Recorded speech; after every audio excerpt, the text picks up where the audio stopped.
आणि पुढे एक महत्त्वाची बातमी परभणी मनपामधून आहे। शिवसेना युबीटी आणि काँग्रेसचं आता परभणी मनपामध्ये ठरलंय आणि परभणीमध्ये महापौर आणि उपमहापौर पदाचे उमेदवार काही वेळामध्ये करतील। तर परभणीमध्ये शिवसेना युबीटीचा मुस्लिम महापौर असेल असं कळतंय। सय्यद इक्बाल शरफुद्दीन महापौर पदाचे सध्याचे दावेदार मानले जातात आणि काँग्रेसचे गणेश देशमुख हे उपमहापौर पदावर येतील अशी शक्यता आहे। तर काँग्रेस आणि उबाठाच परभणीमध्ये त्यांचं ठरलेलं आहे आणि त्यांचाच महापौर उपमहापौर बसणार आहे।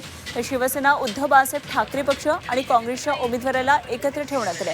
आता महापौर कोणाचा आणि उपमहापौर कोणाचा होणार यावर दोन्ही पक्ष निरीक्षकांच्या उपस्थितीत बैठक पार पडणार आहे। भाजपकडून मीनाताई सुरेश वरपुडकर, डॉक्टर केदार खटिक, तिरुमला खिल्लारे आणि रितेश झांबड या 4 जणांनी आपला उमेदवारी अर्ज दाखल केलेला आहे। तर अजित पवारांच्या राष्ट्रवादी काँग्रेसकडून एका जणानं आपला उमेदवारी अर्ज दाखल केला आहे।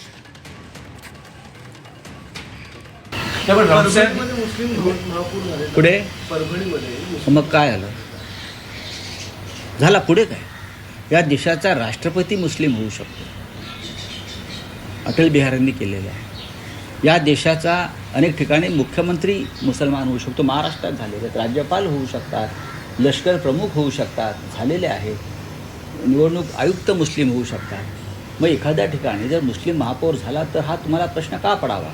तर तुम्हालाही सगळ्यांना काल संघ विचाराचं बाळकडू तुमच्या पोटात आणि ओठात गेलंय का? नाही, तसं नाही।